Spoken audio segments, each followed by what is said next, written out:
கடலூர் முதுநகரில் தமிழக வாழ்வுரிமை கட்சி பிரமுகர் கொல்லப்பட்டது தொடர்பாக கொலையாளி என்று கருதப்படும் நபரின் வீடு சூறையாடப்பட்டு வாகனங்களுக்கு தீ வைக்கப்பட்டுள்ளது.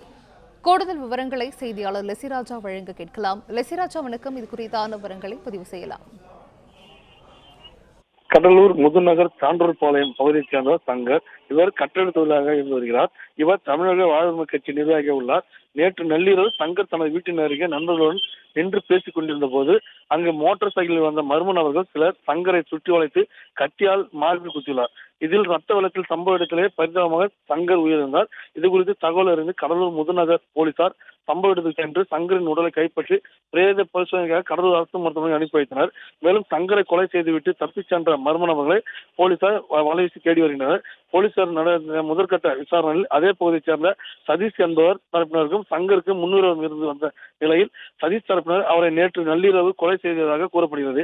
இதையடுத்து போலீசார் சதீஷ் மற்றும் அவருடன் வந்த மற்றொரு நபரை தேடி வருகின்றனர். இந்த நிலையில் கொலை சம்பவம் நடந்த பிறகு இன்று அதிகாலை சதீஷ் வீட்டிற்கு வந்த மர்ம நபர்கள் சிலர் சதீஷ் வீட்டிற்கு தீ வைத்துள்ளனர். இதில் வீட்டில் இருந்த பொருட்கள் அனைத்தும் தீயில் எரிந்து சேதமாகியுள்ளது.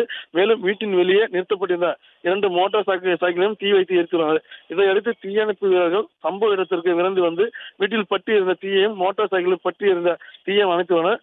அசம்பாவித சம்பவங்களை தடுக்கும் விதமாக சான்றோர்பாளையம் பகுதியில் போலீசார் பாதுகாப்பு பணியில் ஈடுபட்டுள்ளனர். இச்சம்பவம் அப்பகுதியில் பெரும் பரபரப்பை ஏற்படுத்தியுள்ளது.